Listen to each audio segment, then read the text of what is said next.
This elderly lady might look like a sweet old grandma, but she's living proof that there's no age limit when it comes to evil. If it hadn't been for a 911 call that caught every second of her victim's harrowing last moments, she might have gotten away with murder.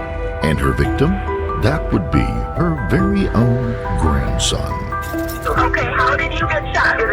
My grandma shot me. Your grandma and grandpa shot you? My grandma. I'm gonna die. No. This is the twisted case of Jonathan Hoffman. Before we begin, we would like to send our deepest sympathies to the loved ones of Jonathan Hoffman, who was taken from this life far too soon.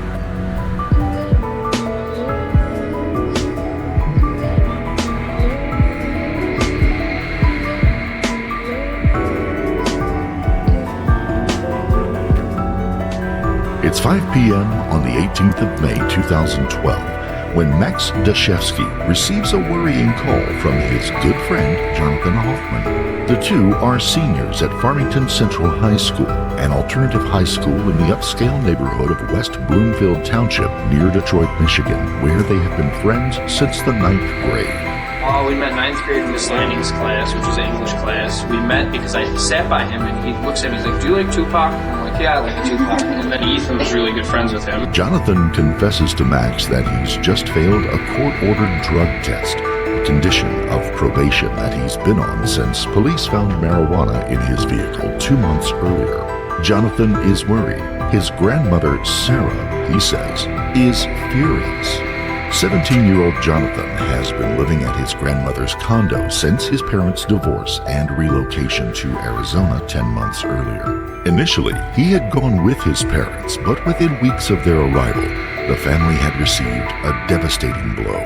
His younger sister, Jessica, had been diagnosed with a benign brain tumor, requiring multiple surgeries and ongoing medical treatment. Between a new school and his sister's illness, Jonathan had been miserable. So, when his grandmother, Sarah, suggested that he return to West Bloomfield and stay with her while he finished his final year back at Farmington, he had been ecstatic. He would be happy staying there with his friends and finishing out his last year of high school. And she never ever once told me that there were issues. Not everyone had been happy about the new arrangement. Jonathan's father, Michael, a prominent attorney, had seen some unsettling aspects to Sarah's character over the years. A retired school teacher and mother of 5, 74-year-old Sarah could be controlling, meddlesome, and ran a very tight ship.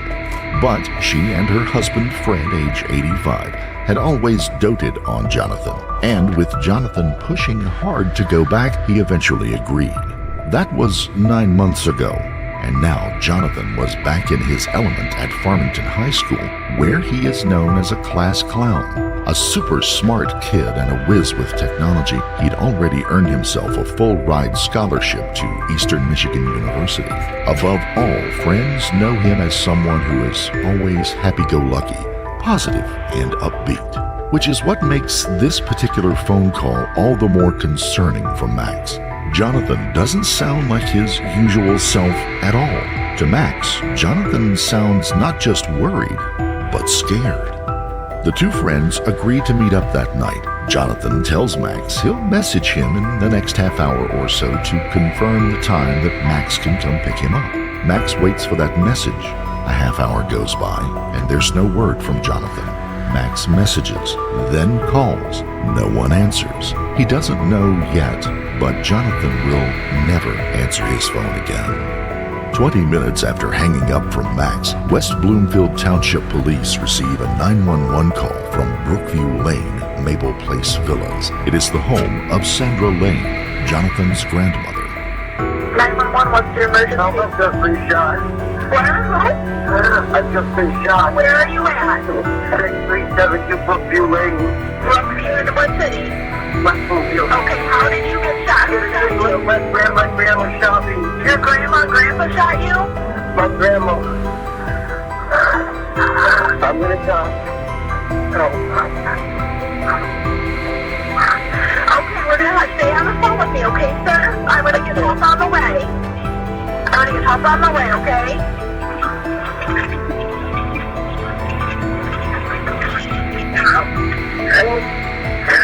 Where were you shot at? Where are you shot? Your chest? Okay, who, are your grandparents still there? No, Where did they go? I don't know. Oh, you don't know where they went? They shot you though, right? Yes. Okay, stay on the phone, okay?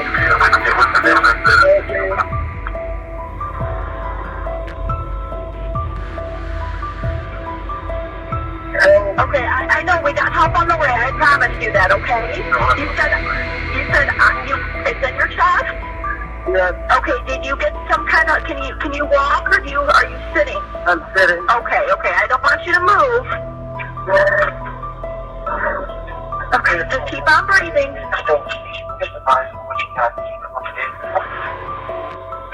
Okay, and it just happened? Are you there? Keep talking to me. Keep talking to me. Are you there? No. Can you keep talking? You can't keep talking to me? Are you there, sir? Sir? Sir? The phone call has been placed by Jonathan, who tells the dispatcher that he's just been shot. When she asks who shot him, he tells her his grandmother. For nearly 3 minutes, he gasps and asks for help, telling her he's dying.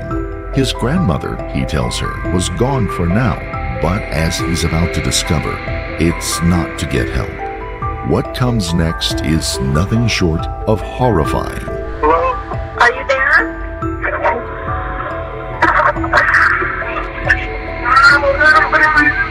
I got shot again. No. You got shot again. Are they still there?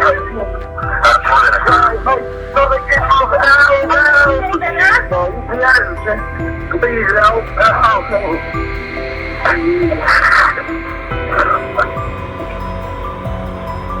I just informed them.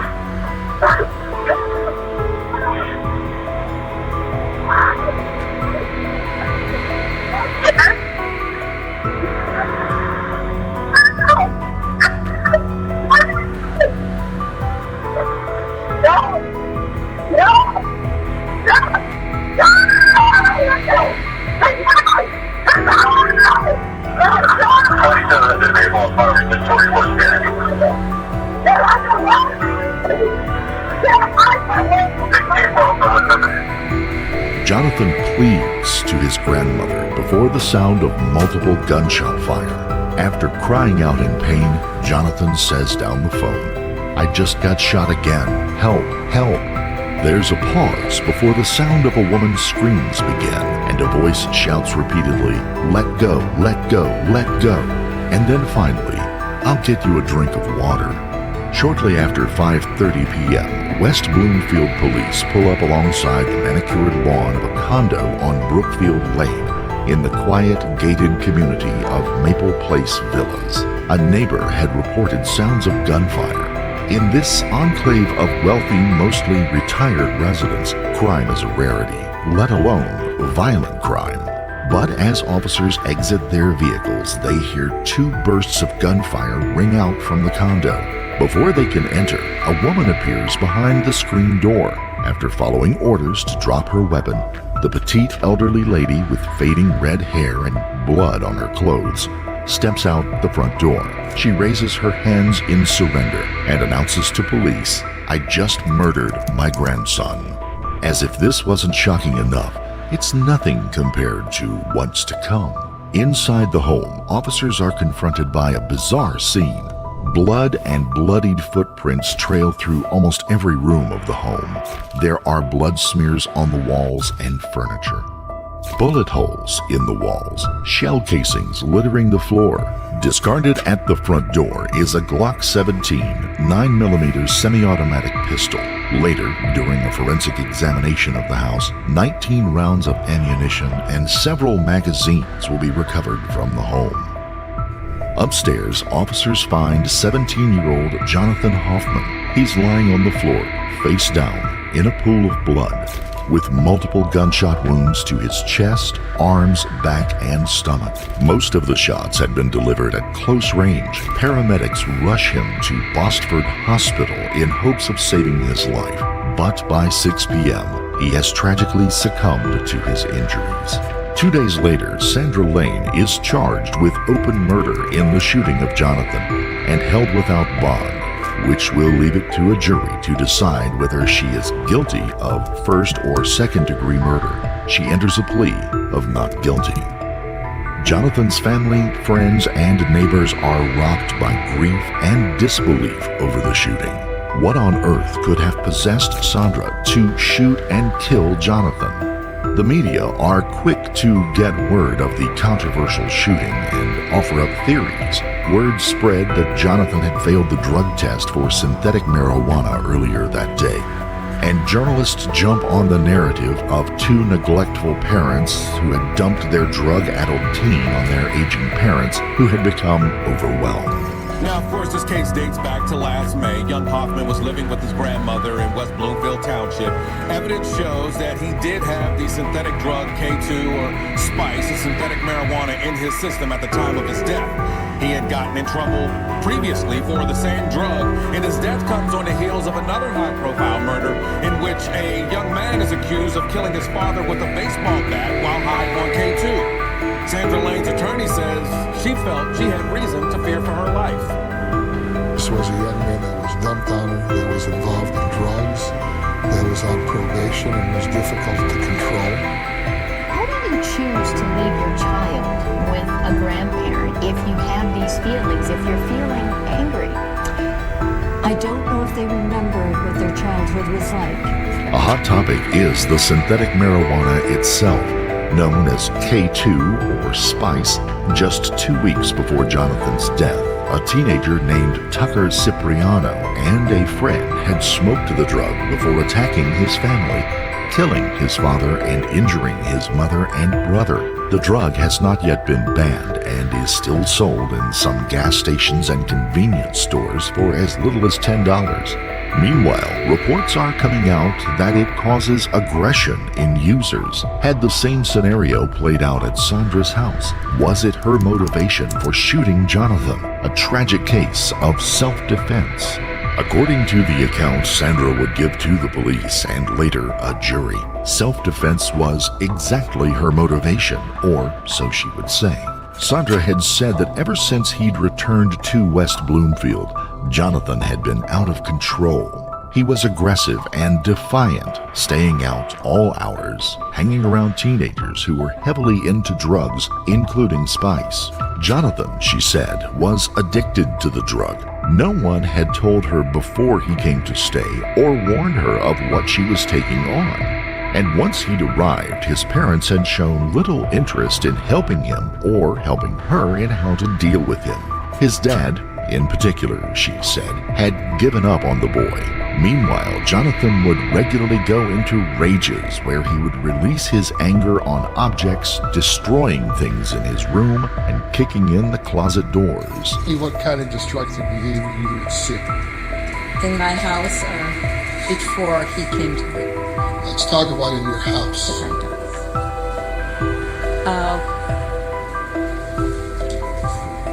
Jonathan, if we were disagreeing over an issue or something in his life was disturbing him, he would take it out on things.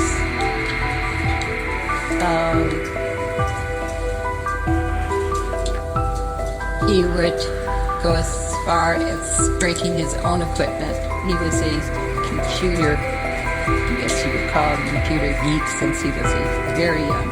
In fits of anger or times when things didn't go his way, would break his own equipment.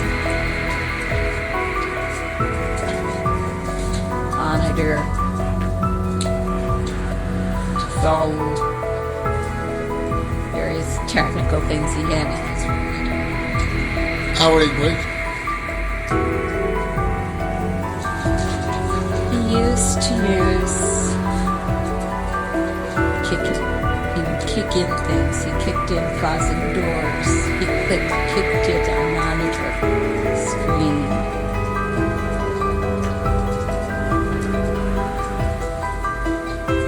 Did you replace the monitor? Did you fix the doors?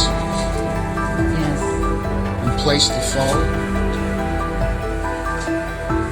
yes, Were you afraid when he did these things? yes. I would remove myself. I would tell him to calm down, and I was afraid, and I would remove myself until he calmed down. Police confirmed the account of Jonathan's drug use. On March the 17th, 2011, Jonathan had been pulled over and ticketed for marijuana possession and drug paraphernalia. Later, at a court hearing, he had received a 93-day suspended sentence with 12 months of probation and mandatory random drug tests. Friends of Jonathan's revealed to police that they had been concerned over his use of drugs and had tried their best to discourage him from using them. Sandra had done her very best to get Jonathan to clean up his life, focus on his grades, and follow her rules. But he had defied her at every turn and was volatile, erratic, and violent. Her husband, Fred, confirmed that there had been constant and heated arguments between Sandra and Jonathan since the moment he'd arrived. Several times, Sandra said that she had called the police because Jonathan had been so out of control. She'd also called the school for help, but to no avail. On one occasion, she said, he had been so out of control while high on drugs that hospital staff had to strap him to a gurney. She pleaded with his parents to help her, but his father had not even bothered to come back to Michigan. She began to worry that Jonathan might kill her. She confided in her husband that she was scared of him and his friends. Desperate to keep her and her elderly husband safe and feeling out of options, she purchased a Glock 17 for protection on the chance that Jonathan or his friends attacked them. You told him that you were fearful of the friends, right? And you told him that you were fearful to the point that you wanted the jewelry to be hidden, yes? Yes, And you're bringing a gun into your house, yes? yes, A gun is a dangerous weapon, yes? A gun, can cause great bodily harm, yes? On the fateful day of May the 18th, she had driven Jonathan for his drug test that morning. The results had come back positive for spice, and he had been required to come back for a second test later that afternoon. When that test had also come back positive, he had gone into a rage. In the car, he had been cursing and using street language, she said. He had repeatedly kicked the dashboard and grabbed at the steering wheel. 3 times she had to pull over, and once he tried to take the car keys. Once at home, the argument had escalated even further. Worried that he would go to jail, he planned to immediately leave for Arizona and was demanding $2,000 in cash from her and her car. She had refused to give him either. With her husband Fred out walking the dog, she was both terrified and desperate to talk some sense into him. So she had gone downstairs to her bedroom and retrieved the loaded handgun. She told the police, "I wanted him to hear me. I wanted him to pay attention to me, that I would not give him the car. I would not let him take the car. I would not let him take the money. He had to listen." She had then climbed up the stairs back to Jonathan's bedroom with the loaded gun, where she found him in the bathroom. Instead of listening to her, he had sworn at her and lashed out, kicking her in the stomach and striking her on the head. Did you walk into the loft itself? yes, I did. All right, now you're in the loft.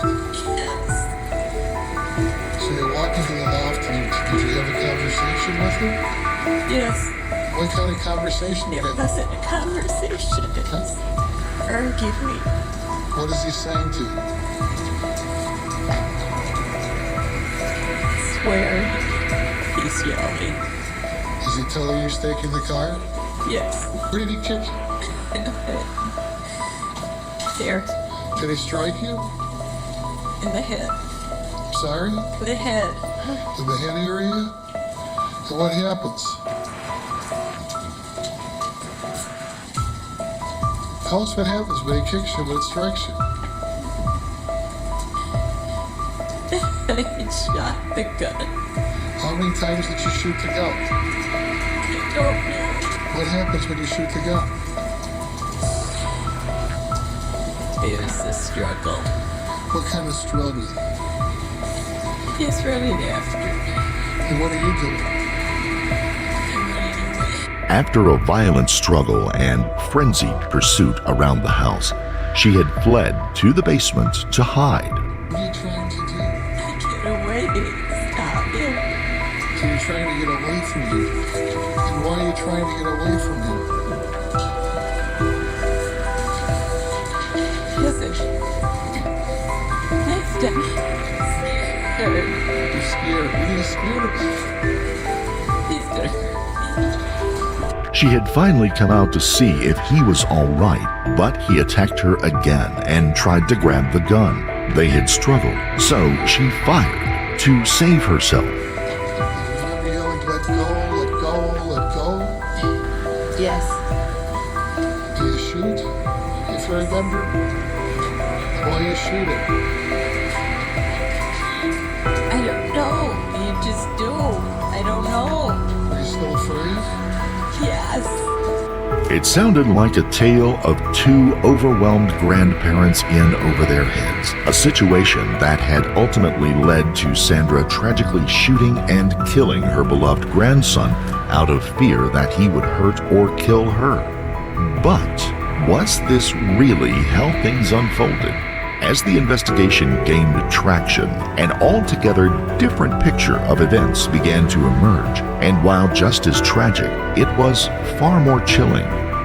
First, of the questionable statements that Sandra had made about Jonathan's violent nature, extensive interviews with those who knew Jonathan revealed that no one had ever known him to be violent. He had a reputation as a joker and a pacifist. At school, he was more likely to break up fights with humor and wit than to pursue them. Friends claimed to have seen no change in Jonathan in recent months.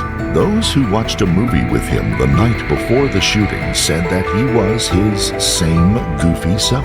Jonathan also had a very slight build. At just 5 feet 5 inches tall, weighing 110 pounds, he was not an imposing hulk of a boy. More or less, he was similar to the size of his grandmother. It would seem that only Sandra had seen Jonathan's violent rages, but even that now came into question. Her husband Fred said that he had seen the pair argue constantly and heatedly, but had never witnessed any violence of any kind, despite being in the house pretty much all of the time. He had noticed Sandra taking on responsibility for Jonathan in a very intense way. She regularly checked in with his teachers about his grades and set strict rules and guidelines for Jonathan. He hadn't followed them, and things had gone off the rails. Fred remembered telling Sandra to send the boy back to Arizona to his parents, but she had refused. Which brings us to her claim that Jonathan had been dumped on her. Her daughter, Jennifer, told police during the 9 months that Jonathan had stayed with Sandra, he spoke to his mother every day and spent weekends with them once a month. In all that time, her mother had never once mentioned any problems between her and Jonathan, nor hinted that she couldn't cope or asked for help. In fact, quite the opposite. When Jennifer discovered that Jonathan was in trouble with the police for drug possession, she had argued with her mother over what to do with him. Jennifer had wanted to send him to a drug rehabilitation center or to take him back to Arizona, but her mother felt strongly that he should stay with her. In the end, Jennifer had given in and made the fateful decision to leave Jonathan in her care. It was true that police had been called to the home, but only on 2 occasions. On one of those, in March of 2012, Jonathan had called them himself after taking magic mushrooms and becoming paranoid that he was dying. According to the police report, when officers arrived at the home, he had not been aggressive, just scared. He had jumped into one of the police officers' arms. He had then been strapped to a gurney for his own safety. 4 days after the magic mushroom incident, it had been Sandra who had called 911. She told dispatch that Jonathan was in a rage and trying to run away. Meanwhile, Jonathan told the operator that she was trying to get him into her car so he couldn't leave. In other words, she wanted to trap and lock him in her vehicle. Sandra could then be heard saying to Jonathan, "I love you. I want us to get some help." When police arrived at the home on Brookview Lane, they found Jonathan shouting profanities in the street and being derogatory towards his grandmother. Police had offered to take action against Jonathan, but Sandra had insisted that she would handle it, and the incident had been written up as a typical parent-child verbal confrontation that had been resolved. To police, this was seeming less and less like a case of a violent teen spinning out of control, and more like a case of a controlling matriarch determined to exert her will on an unruly teen. But it was the hearing held on April the 12th for drug possession and the probation that followed that seemed to tip Sandra over the edge. Until then, she had been determined to get Jonathan back onto a respectable path. But with graduation just around the corner and her window of opportunity getting smaller by the day, it was looking more and more like a doomed mission. At this point, Sandra had many options. She could have called her daughter. She could have sent her grandson to rehab. Instead, she bought a semi-automatic pistol and took shooting lessons at a gun range. Sandra was determined to win this battle of wills and gain control over her wayward grandson, whatever the cost. 4 days after Jonathan was placed on probation, Sandra Lane applied for a permit to carry a gun, and on April the 18th, she bought herself a semi-automatic 9mm Glock. She told the shop owner that it was for home protection. The gun she chose was a shoot-to-kill weapon. Along with it, she purchased a speed loader and a box of ammunition containing hollow point bullets, which are designed to cause a maximum amount of damage to a target. She then took shooting lessons at a nearby gun range until she felt proficient at handling it. All the while, she kept her new skills secret from her husband, who had no idea that there was now a gun in the house. Where they said that Sandy had the gun. And what was your reaction to that, sir? I was flabbergasted. Flabbergasted meaning what? Thinking that Jonathan had the gun. So you were surprised that in fact it was your wife. Is that correct? Yes. Did you know that your wife had gone and gotten a permit to purchase a gun? Did you know that your wife had in fact, prior to May 18th of 2012, purchased a gun? No. Did you know that your wife had taken or gone to a shooting range and shot or practiced shooting? On the day of the murder, Sandra and Jonathan had arrived home sometime after 4:30 p.m. During his interview about the day of the shooting, Fred Wayne mentioned something that had struck the police as curious. When Sandra had returned home with Jonathan, she had asked Fred to take the dog for a walk and specifically requested that he not return until she told him to. They had to stay out so long the dog had become tired and the two sat watching a basketball match. And the dog was getting tired. Okay, all right. So we watched a basketball game sitting on the grass, and I heard the sirens, the fire department and the police, and I thought to myself, it's not John. Why had Sandra wanted Fred out of the house? Rather than the actions of a woman in fear of her life, it seemed more like the behavior of someone with a plan that they wanted to act out without interference or possibly a witness. Fred had agreed to go, something which also seemed unlikely if Jonathan had been a raging maniac that Sandra had described. But the really damning evidence against Sandra was still to come. At 5 p.m. that day, Jonathan had answered a call from his friend Max, confirming their plans for that evening. Max told police in an interview that Jonathan hadn't sounded angry or high, but scared. He had been scared about failing the drug screening test and was scared of his grandmother, who he said was so angry she had been threatening to send him back to Arizona.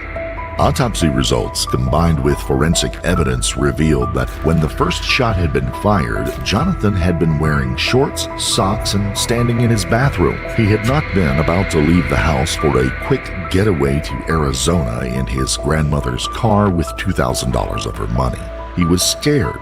He had been getting ready for a night with his friend and had arranged for that friend to pick him up. Sandra claimed that she had been violently assaulted by Jonathan in the head and stomach before she had shot the gun. But in the immediate aftermath of the shooting, she was examined by medical staff at a nearby hospital and found no injuries or marks. When asked if her grandson had hurt her, she gave a definitive answer. No, he's a good boy. He would never hurt us. He would never hurt anyone. Ballistics evidence showed that Sandra had pulled the trigger 10 times in various locations around the house, hitting Jonathan 5 times. 2 of those shots had been to his back, suggesting he was trying to get away from Sandra as she was shooting. Another had been delivered to his abdomen while he was laying incapacitated on the phone to 911. Blood on the landline phone downstairs was also found to be Jonathan's. He had answered the phone to a neighbor who rang after hearing gunshots. During the call, he told the neighbors that he had just been shot, not exactly the actions of someone chasing down a terrified old lady, but was more of a frightened boy seeking help. Police now believe that rather than chasing Sandra around the house, it was Jonathan being chased by Sandra. At some point, Sandra had gone down to the basement to reload the gun, and it was likely at that moment that Jonathan had gone upstairs to his bedroom to call 911. Smears on the walls suggested that by this point, Jonathan had been crawling. She had then gone back upstairs and discharged her weapon at close range into the boy who was incapacitated on the floor, this time striking him in the stomach. Toxicology reports would offer a final, damning blow to Sandra's claim of self-defense. The report revealed that Jonathan had no drugs in his blood at the time of the shooting, and only a metabolite of spice in his urine. A medical examiner would state that the drugs found in his urine proved that it had exited his system and had no effect on his behavior. In other words, Jonathan had been stone cold sober when Sandra had opened fire on him while standing in his bathroom. During the Oakland County trial, Sandra's defense would argue that Sandra was a big-hearted lady who had taken in a troubled teen when his parents had left him behind. He'd repaid her by taking drugs, getting arrested, and terrorizing her with his violent outbursts, and, on the day of the shooting, had been threatening her to the point that she feared for her life. The gun had been her last resort. She'd only fired when he wouldn't stop, and she was devastated by her actions. She had only ever tried to save Jonathan. The state would counter those claims, arguing that Sandra had plenty of options if she had begun to feel threatened by Jonathan. Instead, she chose to buy a gun. When he'd failed his drug test, she told her husband to leave the house, suggesting premeditation, and then confronted him with a deadly weapon. She had been the one to fly into an uncontrollable rage at her inability to control Jonathan. She had been the aggressor. She had ruthlessly shot him as he fled to different parts of the house, leaving a trail of blood behind him. She had been determined to make him listen. Now she was determined to take his life. Even when he'd thought he was safe, she reloaded her weapon and followed him upstairs to shoot him again. She hunted down Jonathan Hoffman. because he wouldn't listen. Prosecutor Paul Walton said, "You don't get to use a gun because somebody's using bad language. You don't get to shoot someone because they raised their voice." Noting that minutes went by before Sandra shot the boy again, he said he had never handled a homicide this cold, this long, and this calculating. The jury rejected Sandra's self-defense claim. On March the 19th, 2013, Sandra Lane was found guilty of second-degree murder in the killing of her grandson. Before her sentencing, Sandra begged and whimpered her way through a long, self-pitying appeal to the judge. I don't know what else to say. I just don't know. It's been a long time. I don't know. I'm person. I do not think that I know I don't have to go. Did you? I'm so sorry. I'm sorry. I've done everything but oh God. Her daughter, Jennifer, meanwhile, asked for the maximum sentence. Sandra Lane is pure evil, and if given the opportunity, would surely kill again. She has no remorse or conscience. Her only concerns are for herself. During her sentencing, the judge zeroed in on why she didn't call the police or leave the house if she felt threatened. I wonder if you really felt so violated and so afraid and a need to shoot. Why did you keep shooting on the charge of homicide, second-degree murder, that you served 20 to 40 years in the state prison of Michigan? To the press, Jennifer Hoffman described her mother as a monster who was obsessed with academic performance and could be evil. It's really hard to comprehend that your own mother could do something like this to your own child. Everything she said in her statement was a lie. She is a complete narcissist and liar. I wish I had seen signs of how evil she was before I left her with my son. I just know that my son is in heaven, and that's a place she'll never see. Jonathan's father, Michael, said Sandra had put on her war paint and went gunning for my son. I'm just glad that she's put away and she can't do harm to anybody else. How would you describe Sandra Lane before all this? She was always a thorn in my side, to be very honest. She was very difficult, very meddlesome, very controlling, and I never liked her. He was murdered in cold blood, Jonathan's aunt, Judy Metzger, said. He was executed.